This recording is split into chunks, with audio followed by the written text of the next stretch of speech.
2600 रुपये में पिंडदान प्रक्रिया संपन्न किया था हम लोगों ने आज से लगभग 6-7 महीने पहले। मेरे एक जो रिलेटिव थे वो यहाँ आए थे, उनके साथ मैं भी आया था और उनका एक ब्लॉग मैंने बनाया था और मेरे चैनल पर मैंने उसे अपलोड किया।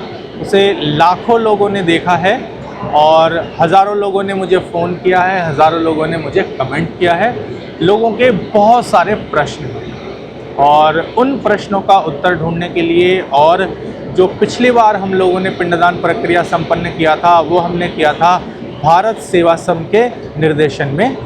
हम इस बार ये देखने आए हैं कि जो 2600 रुपये में हमने भारत सेवाश्रम के थ्रू पिंडदान किया था, क्या अगर हम भारत सेवाश्रम के बाहर जा कर के साधारण जो पुरोहित या पंडे होते हैं उनके थ्रू जाते हैं तो क्या हम उतने ही खर्चे में पिंडदान संपन्न कर सकते हैं या नहीं, या जो बाहर से पिंडदान करने में जो प्रक्रिया है उस पूरी प्रक्रिया को समझने के लिए मैं दोबारा आज 6-7 महीने के बाद मैं दोबारा गया जी पहुंचा हूं।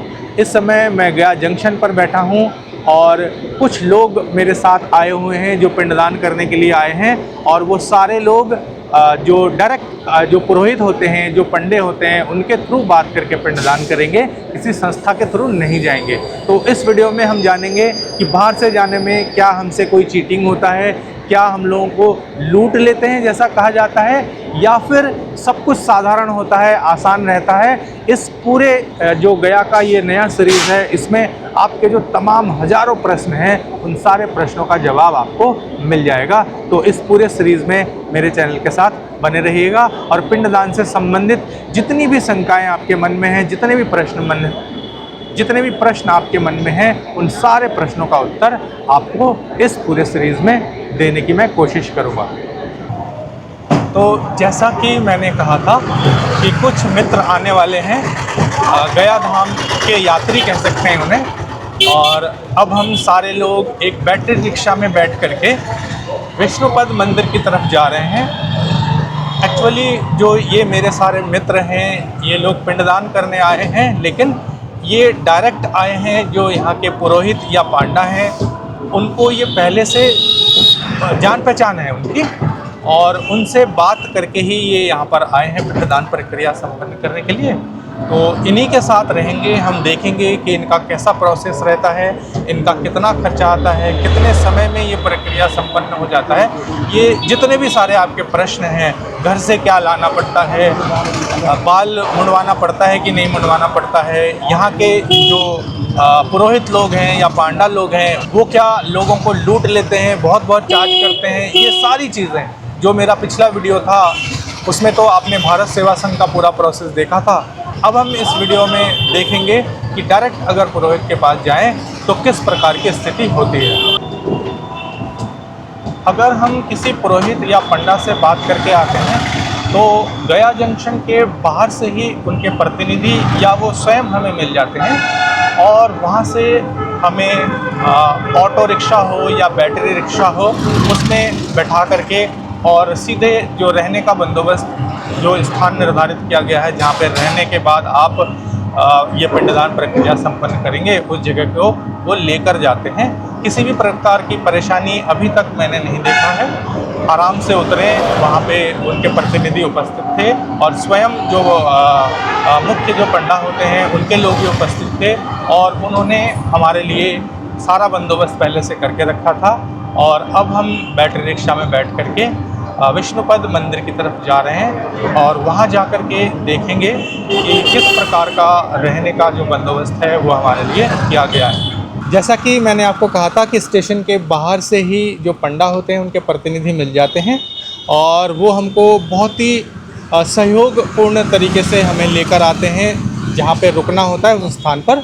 किसी भी तरह की परेशानी वो होने नहीं देते हैं, ना तो रिक्शा हमें ढूंढना है, ना ऑटो हमें ढूंढना है, सब कुछ वही करते हैं और ले आते हैं। और ये जो ऑटो देख रहे हैं, इस ऑटो में हम लोग आए हैं और ये जो हैं जो प्रतिनिधि हैं ये हमको लेकर आए हैं। तो ये क्या करते हैं, इनका कार्य क्या है, थोड़ा इनसे जान लेते हैं। अपना नाम बताइएगा और क्या करते हैं? मेरा नाम सोनू कुमार है, सोनू कुमार सिंह, और हम पंडित जी का कर्मचारी। प्रतिनिधि हैं, वो हमें नंबर देते हैं, जो यात्री आने वाले रहते हैं उनका नंबर देते हैं। उन्हीं के अनुसार हम यात्री से बात करते हैं, कौन ट्रेन में है, कौन सा बोगी है, उन्हीं के बोगी के सामने जा कर के उनको रिसीव करके हम यहाँ लेकर के आते हैं। तो देखिए यही प्रोसेस रहता है और बहुत ही स्मूथ प्रोसेस होता है, किसी से बात करने की ज़रूरत नहीं है। अगर आप डायरेक्ट पंडा से बात करके आ रहे हैं, बहुत ही आसानी के साथ आपको ये ले आएंगे फ्रेश होने की जगह तक, और उसके बाद फिर अगली प्रक्रिया शुरू होती है। समस्त यात्री जो आए थे सुबह ऑटो में बैठ करके, सारे लोग हम फ्रेश हो गए हैं, नहाकर तैयार हो गए हैं। मैं तो पिंडदान करूंगा नहीं, लेकिन ये सारे यात्री हैं, देखिए इसी प्रकार से तैयार होना होता है। घर से आप धोती, बनियान, गमछा, ये सारी चीज़ें ज़रूर लेके आएँ, नहीं तो यहाँ पर ख़रीदने जाएंगे तो टाइम आपका ख़राब हो जाएगा। ख़रीद के यहाँ पर आ जाइए। रहने की व्यवस्था यहाँ बहुत ही सुंदर है, उसके बारे में मैं वीडियो में आगे दिखाऊँगा आपको। धर्मशाला का या होटल कहें, जिस प्रकार का यहाँ बंदोबस्त किया गया है उसका डिटेल में मैं आपको टूर कराऊंगा। लेकिन फ़िलहाल सारे लोग फ्रेश होकर तैयार हो गए हैं। अब हम चलेंगे घाट की तरफ, जहाँ जाकर हम ये प्रक्रिया पिंडदान का शुरू करेंगे। तो चलिए घाट पर चल के फिर मिलते हैं। जहाँ रुकने की व्यवस्था की गई है वहाँ से जो विष्णुपद मंदिर है वो सिर्फ 10 कदम की दूरी पर है। तो अगर आप इनके थ्रू आते हैं तो आपको रहने के लिए बहुत ही अच्छी जगह मिल जाती है, जहाँ से आप देख सकते हैं विष्णुपद मंदिर। देखिए मेरे सामने यह जो मंदिर का शिखर आप देख रहे हैं, ये विष्णुपद मंदिर है और भगवान विष्णु के चरण चिन्ह इसी मंदिर में विद्यमान हैं। भक्तगण यहीं आते हैं पूजा पाठ करने के लिए, पिंडदान करने के लिए, और भगवान विष्णु का आशीर्वाद प्राप्त करते हैं। तो देखिए हमारे जो भी साथीगण हैं, ये सारे लोग धीरे धीरे करके फल्गु जी के तट की तरफ हम बढ़ रहे हैं। वहाँ जा कर के फिर हम देखते हैं किस प्रकार का प्रक्रिया होता है और कितना समय लगता है, और जो खर्चा वगैरह हो रहा है वो हम आखिरी में इनसे जानने की कोशिश करेंगे। एक बार और आप मंदिर का दर्शन कर लीजिए। भगवान विष्णु आप सभी लोगों की मनोकामना पूर्ण करें। आप ज़रूर एक बार गया आएँ और अपने पूर्वजों का पिंडदान कार्य यहाँ संपन्न करें। विष्णुपद मंदिर के सामने यह जो स्थान है, यहाँ पे फूल और प्रसाद, सभी प्रकार की सामग्री जो पिंडदान में लगता है वो सब कुछ आप यहाँ से खरीद सकते हैं। और फिर हम यहाँ से धीरे धीरे करके फल्गु जी के तट की तरफ आगे बढ़ जाते हैं। जिस प्रकार से ये सारे श्रद्धालु आगे बढ़ रहे हैं, देखिए ये सारे श्रद्धालु जो है फल्गु जी के तट की तरफ आगे बढ़ रहे हैं। ये जो आप देख रहे हैं भगवा जो कुर्ता इन्होंने पहना है, यही है हमारे ब्राह्मण आज का, जो हमारे लिए जो ग्रुप हमारा आया है मित्रों का, उनका जो पिंडदान का पूरा विधि विधान से जो कराना है पिंडदान, वो यही कराने वाले हैं।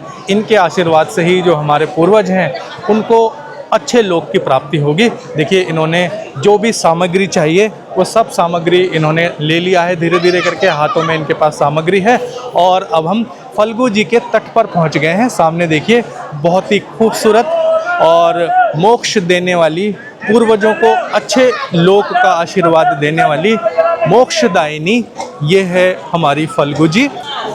ये जो आप देख रहे हैं, इसी प्रकार के बड़े बड़े ग्रुप्स में पिंडदान की प्रक्रिया किया जाता है। देखिए बहुत बड़ा एक ग्रुप यहाँ पे बैठा हुआ है, और ये जो ग्रुप है लगभग 30-40 लोगों का ग्रुप है, और पूरे ग्रुप का एक ही साथ जो पंडित जी हैं वो यहाँ पे पिंडदान प्रक्रिया करा रहे हैं। यहाँ पे जो आप ग्रुप देख रहे हैं ये छोटा ग्रुप है, यहाँ पे 5 लोग हैं और 5 लोग बैठ के पंडित जी पिंडदान प्रक्रिया संपन्न करा रहे हैं। और ये जो फल्गु जी का तट है, पूरे तट पर आप जितनी भी देर घूमते रहेंगे आपको इसी प्रकार से श्रद्धालु यात्री पिंडदान करते हुए आपको ग्रुप में दिखाई पड़ेंगे। आप चाहें तो आप जो है सिंगल अपने लिए पर्सनल पंडित जी भी ले सकते हैं। जैसे यहाँ पर ये सिंगल व्यक्ति कर रहे हैं, पर्सनल लेंगे तो पर्सनल के हिसाब से थोड़ा आपका खर्चा बढ़ जाएगा। यह जो आप देख रहे हैं दृश्य, ये फल्गु जी के तट पर जो श्रद्धालु आए हुए हैं गया जी धाम में पिंडदान करने के लिए, इसी प्रकार ग्रुप में बैठ करके पिंडदान प्रक्रिया संपन्न करा रहे हैं। छोटे बड़े सभी तरह के ग्रुप आपको यहाँ पर दिखाई पड़ेंगे। देखिए दूर दूर तक जहाँ तक भी नज़र जाती है यहाँ पर, वहाँ पर आपको इसी प्रकार से बैठे हुए श्रद्धालु पिंडदान करते हुए दिखाई पड़ेंगे। लेफ़्ट साइड में ये पिंडदान चल रहा है और उनको अच्छे से और उनकी सुविधा के लिए सरकार ने यहाँ पर ये शेड बना के दिया है, ऊपर पंखे लगे हुए हैं और दाहिने तरफ में देखिएगा यहाँ पर जो है ये फल्गु जी हैं जो बह रही हैं और ये रबड़ डैम है। कहते हैं फल्गु जी में पानी नहीं रहता है, सीता माता का इनको श्राप मिला हुआ है, उसकी कहानी अलग है, लेकिन इसमें पानी नहीं रहता है और सरकार ने इसलिए एक उपाय किया है। नदी के तल में एक रबड़ लगा करके एक रबड़ डैम यहाँ पे विकसित किया गया है, जिससे जब भी श्रद्धालु आएँ तो उनको फल्गु जी का कुछ जल प्राप्त हो सके। तो यह है वो पवित्र फल्गु नदी और फल्गु नदी पर उपस्थित रबड़ डैम।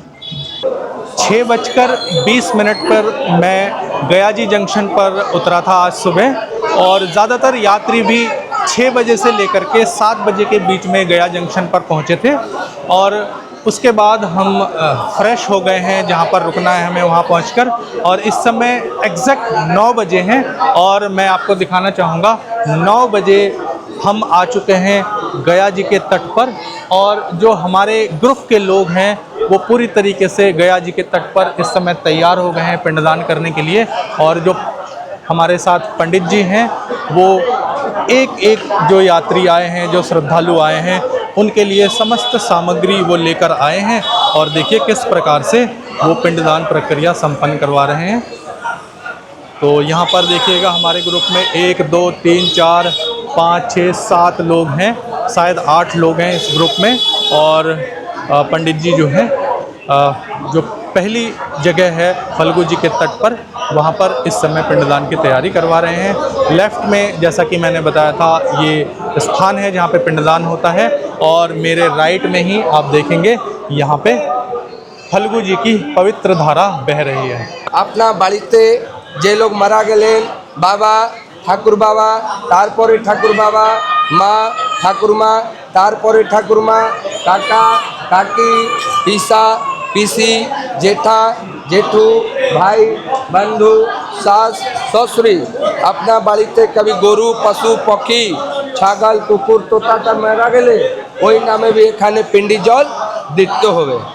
এখানে बिल्कुल शांति मने अपना लोग भालो मने काज करते होवे। ये नहीं कि बाड़ी में क्या हो रहा है, हमारा नौकरी चाकरी में क्या हो रहा है, यहाँ कौन क्या कर रहा है, बेशु कोनो ध्यान कथा नहीं। जे रकम अपना माँ बाबा को जीवित रूपे देख लें, हंसते बोलते बातचीत करते, वही माँ बाबा स्वरूप ध्यान करे नामे नामे एखाने पिंडी जल दिते हो। ठीक है तो हाँ, ये अपना मने 3टा नाम याद रखते हुए फाल्गु नदी विष्णु मंदिर और फैवर्ड सीता साक्षी। अपना बाड़ीते जाबेन भाई बंधु लोग जिज्ञेस करबेन गया दामे कौन जगह पिंडी दिलें, तो नामटा याद रखबेन तो फाल्गु नदी विष्णु मंदिर और फैवर्ड सीता साक्षी। ठीक है तो सबसे पहले आपको फल्गु जी से जल भरकर लाना होता है। तो मेरे साथ आए हुए समस्त श्रद्धालु देखिएगा इस समय पवित्र फल्गु जी से अपने पात्र में जल भरकर ले जा रहे हैं। इन्हें 2 पात्र दिया गया है, एक पात्र जो है मिट्टी का है और एक इनके पास प्लास्टिक का गिलास भी है और गिलास में और मिट्टी के इस पात्र में जल भरकर ये वापस जहाँ पर पिंडदान के लिए मंत्रोच्चारण किया जाएगा वहाँ पर ये लोग अब वापस जा रहे हैं। समस्त यात्री जो जल भरकर अभी लाए हैं उस जल से इस पात्र में देखिएगा एक पिंड निर्माण कर रहे हैं। इस पात्र में क्या क्या सामग्री है, जितना मुझे जानकारी है मैं आपको बताना चाहूँगा।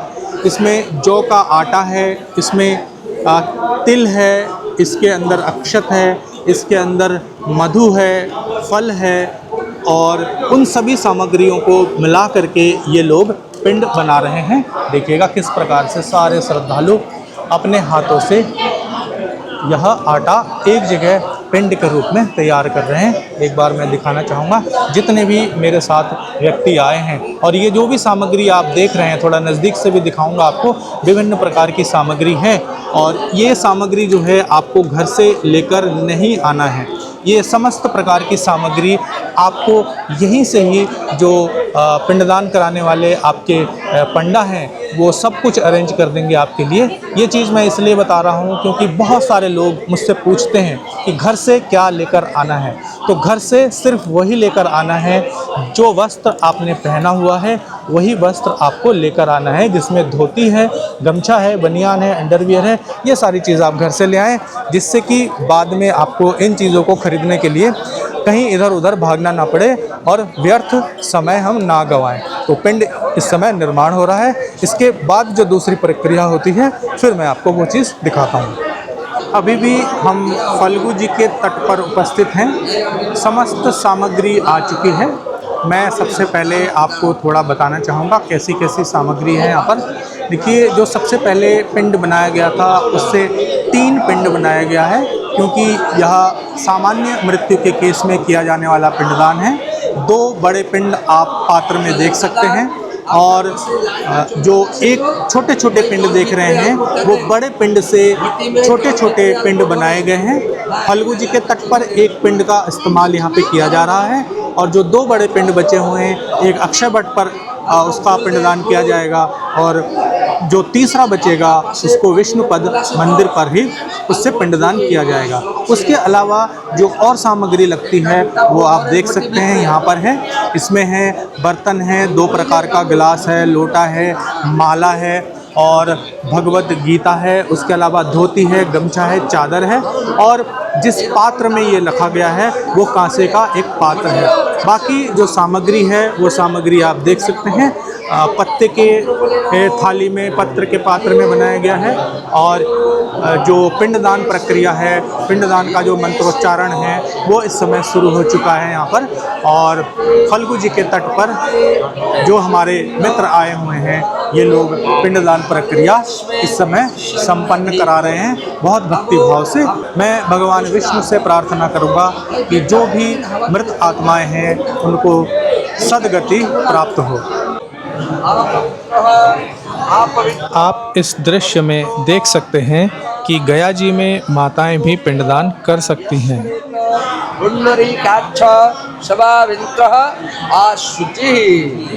पूर्वा पुरुष भाई बंधु এখানে সমস্ত 7 বংশ 121 কুল সবাই পূর্বাপুরুষ को ध्यान করেন শান্তি মনে। যেরকম আপনার মা বাবাকে জীবিত রূপে দেখলেন ওইভাবে মনে ধ্যান করেন।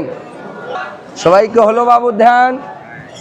मंत्र बोलें हरि ओम हरि ओम हरि ओम। श्री विष्णु श्री विष्णु श्री विष्णु अद्य तस्य ब्रह्मणे हीनो द्वितीये प्राराधे श्रीशेत्त 12 कल्पे वैवस्य मनमंतरे कोलाहल पर्वते गया गजाधर क्षेत्रे जम्बूद्वीपे भरतखंडे भारतवर्षे आर्यावर्ते। यात्रियों का प्रश्न होता है, यात्रियों का कहें या जो लोग गया जी आके पिंडदान करना चाहते हैं वो लोग फ़ोन करते हैं और पूछते हैं क्या गया जी में जाकर के मुंडन कराना आवश्यक है। तो कैमरे के माध्यम से देखिए बहुत सारे लोग यहाँ पिंडदान कर रहे हैं। कुछ लोगों ने मुंडन करवाया हुआ है। देखिए यहाँ पर भी आप देख सकते हैं बहुत सारे श्रद्धालु पिंडदान कर रहे हैं, यात्री पिंडदान कर रहे हैं। कुछ लोगों ने मुंडन कराया है, कुछ ने मुंडन नहीं कराया है, कुछ ने तो अभी रिसेंटली ही बालों में कलर भी कराया है। देखिए यहाँ पर भी देखेंगे कुछ लोगों ने मुंडन कराया है। और यह जो ग्रुप है इस ग्रुप में किसी भी व्यक्ति ने मुंडन नहीं कराया है। तो कहने का मतलब ये है कि मुंडन करवाना या मुंडन नहीं करवाना ये आपकी अपनी इच्छा है, अपनी श्रद्धा है। यहाँ पर देखिएगा, यहाँ पर कुछ लोगों ने जो पिंडदान कर रहे हैं उन्होंने अपना मुंडन करवाया हुआ है। तो कहने का मतलब यही है, आपकी अपनी श्रद्धा है, ऐसा कोई नियम नहीं है। आप मुंडन करना चाहें तो करवा सकते हैं। और अगर आपको लगता है कि आपको अपने केश से बहुत ज़्यादा प्रेम है, आप उन केशों की कुर्बानी नहीं देना चाहते, तो आप मुंडन नहीं भी करवा सकते हैं। फल्गु जी के तट पर जो पिंडदान के लिए मंत्रोच्चारण किया जाता है वो समापन हो गया है। जो भी यात्रीगण हैं वो पिंड हाथ में लेकर के फल्गु जी के तट की तरफ पिंड विसर्जन के लिए आगे बढ़ रहे हैं। जब पिंड विसर्जन के लिए जाते हैं राम राम बोलते हुए और अपने पूर्वजों को याद करते हुए, अपने मन में ध्यान करते हुए जाते हैं और फल्गु जी के तट पर पहुंचकर पिंड को फल्गु के पवित्र जल में विसर्जित कर देते हैं। देखिएगा, यह जो हमारे साथ जितने भी श्रद्धालु थे, जिनके साथ मैं आया था, यहाँ पर ये अपना पिंड विसर्जन कर रहे हैं और विसर्जन करने के बाद फिर फल्गु जी के पवित्र जल से आचमन करके यह लोग जो फल्गु तट पर पिंडदान की जो विधि विधान है उसको यहाँ समाप्त माना जाता है। फल्गु जी के तट पे 9 बजे पिंडदान प्रक्रिया शुरू हुआ था और अब बज चुके हैं 11। तो फल्गु जी के तट पे ही सबसे ज़्यादा समय लगता है। यहाँ 2 घंटे का समय लगा है और पिंड विसर्जन करने के बाद अब जो श्रद्धालु हैं मेरे साथ के, वो लोग जा रहे हैं विष्णुपद मंदिर में पिंडदान करने के लिए। ये रहे मेरे साथ के श्रद्धालु, देखिए विष्णुपद मंदिर में जा रहे हैं और विष्णुपद मंदिर में कैमरा लेके, मोबाइल लेके प्रवेश करना वर्जित है। इसलिए विष्णुपद मंदिर के अंदर जो भी प्रक्रिया करने वाले हैं ये वो मैं आपको दिखा नहीं सकता। मैं आपको कुछ बातें बता दूं। जो पंडित जी हैं इस प्रक्रिया को पिंडदान करने का जो मंत्रोच्चारण विधि विधान से करवा रहे हैं, उनका नाम है पीयूष मिश्रा, जिसको आपने मेरे कैमरे के माध्यम से देखा। और जो इनके पंडा हैं उनका नाम है हिमांशु गुर्दा और उनके पिताजी का नाम है पवन गुर्दा। तो नाम बताना इसलिए ज़रूरी है क्योंकि आप कभी भी आएँ, अगर इनका जो प्रोग्राम है, इनका जो कार्यशैली है, जो विधि विधान है, वो अगर आपको अच्छा लग रहा है तो आप इनके पास भी आ सकते हैं। कोई भी परेशानी हो, जैसा आपको पता है, आप मुझे मेरे नंबर पर फ़ोन कर सकते हैं। मेरा नंबर 7 दिन 24 घंटा चालू रहता है। मैं इस वीडियो में भी आपको बताना चाहूँगा, मैं कोई पंडित नहीं हूँ, मैं कोई पंडा नहीं हूँ। मैं सिर्फ आप लोगों के लिए यह वीडियो बनाता हूँ जिससे आपको अलग अलग तीर्थ स्थानों पर जा कर के कभी भी किसी प्रकार की परेशानी ना हो, सुगमता के साथ आप तीर्थ स्थान पर जाएं और अपना जो मनोवांछित फल है, मनोकामना है, उसको प्राप्त कर सकें। जैसा कि आपने मेरे भारत सेवाश्रम वाले वीडियो में देखा था, जो अक्षय वट है वो यहाँ से 3-4 किलोमीटर दूर है। वहाँ पर मुझे लेकर जाया गया था और हमने वहाँ पर जाकर पिंडदान किया था। लेकिन यहाँ पे जो हम इन पंडा जी के पास आए हैं, यहाँ पर अक्षय वट पर नहीं लेके जाया जाएगा। यहीं पे एक वट वृक्ष है जहाँ पर पिंडदान किया जाएगा, जो कि मंदिर परिसर के अंदर ही बताया गया है। तो मंदिर परिसर के अंदर कैमरा, मोबाइल लेके जाना अलाउड नहीं है, तो मैं बाहर ही रहूँगा। ये मंदिर का गेट है। देखिए मेरे साथ के जो साथी हैं वो मंदिर में प्रवेश कर रहे हैं। मंदिर का भव्य गेट आप यहाँ से देख सकते हैं। मंदिर का गेट आप यहाँ से देखिए और बाहर बैठ के हम इंतज़ार करेंगे। भगवान का जो मधुर नाम है वो करेंगे, जय श्री विष्णु जाप करते रहेंगे। ये जो श्रद्धालु आए हुए हैं इनको दूर वाले, या जैसा कि पिछली बार बताया गया था, असली वाले अक्षय वट पे पिंडदान नहीं करना है, ऐसी बातचीत इन श्रद्धालुओं से नहीं हुई है। इनको विष्णुपद मंदिर के अंदर ही स्थित जो अक्षय वट कहा जाता है उसी वट में पिंडदान करना है, उसी वट वृक्ष के नीचे पिंडदान करना है और विष्णुपद मंदिर में ही पिंडदान करना है। सारे श्रद्धालु विष्णुपद मंदिर में हैं और मैं बाहर इंतज़ार कर रहा हूँ। जब तक वो बाहर आते हैं तब तक मैं अपना अनुभव आप लोगों से शेयर करना चाहूँगा। मैं सबसे पहले आपसे ये कहना चाहूँगा कि ये जो श्रद्धालु आए हैं, ये लोग पहले से तय करके आए हैं कि इनको किस तरीके से पिंडदान करना है और कितने बजट के अंदर करना है। जहाँ तक सुविधाओं की बात है, सरलता की बात है, मैंने सुबह से देखा है, बहुत आसान है। स्टेशन से ये लेकर आए, रहने की बहुत अच्छी व्यवस्था है। उसका जो रूम टूर है वो मैं आपको दे दूँगा, अलग से देख लीजिएगा। और जो फल्गु जी के तट पर पिंडदान करवाया गया है, जो मंत्रोच्चारण वगैरह किया गया है, वो बहुत ही विधि विधान के साथ किया गया है। लगभग 2 घंटे का समय फल्गु जी के तट पर ही लग गया था और बहुत ही तृप्त हुए हैं जितने भी मेरे मित्र आए हुए हैं। और उसके बाद यहाँ पर जो विष्णुपद मंदिर है 11 बजे से लेकर के वो विष्णुपद मंदिर के अंदर हैं और विष्णुपद मंदिर में और जो है अक्षय वट जो है विष्णुपद मंदिर के अंदर ही जो स्थित है उसमें वो अपना पिंड दान करेंगे। अभी लगभग 11:30 बज चुका है, आधा घंटा हो गया है उनको भीतर गए हुए, अभी तक वो नहीं आए हैं। अगर ये आप अगर तय करके आएँ कि आपको और भी ज़्यादा खर्चा करना है और भी अच्छे तरीके से करना है, आपको एक्चुअल जिसको कहा जाता है बट वृक्ष बड़ा वाला अक्षय वट वहाँ जाना है तो वहाँ भी ये लेकर जाएंगे, ऐसा मुझे बताया। लेकिन ये जो श्रद्धालु आए हैं इनको वहाँ नहीं जाना था, वो तय करके आए कि यहीं करेंगे।